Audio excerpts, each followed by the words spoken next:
अस्सलाम वालेकुम नाजरीन, आप देख रहे हैं पीटीएन न्यूज और मैं हूं आपकी होस्ट कुरातुलैन। शामिल करते हैं आज की अहम खबरें। उभरती हुई अदाकारा और सोशल मीडिया स्टार एमन जमान ने शादी के 1.5 साल बाद शोहर मुश्तबा लाखानी से अलहदगी इख्तियार करते हुए शोहर पे धोखा देने का इल्जाम भी आयद कर दिया। एमन जमान ने हाल ही में सोशल मीडिया पे मदाहों के सवालों के जवाब देते जहां इनसे शोहर से मुतालिक भी सवालात किए गए।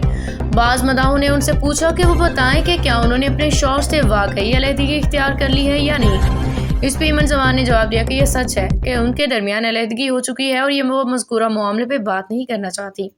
एक मदाह ने उनसे पूछा कि क्या वो बता सकती हैं कि क्या वाकई हासिल होने के बाद लोग बदल जाते हैं। इस पे एमन जमान ने तफसीली जवाब दिया और लिखा कि ये बात शख्स पे मुनहसर होती है, अगला लड़का या लड़की किस तरह के हैं।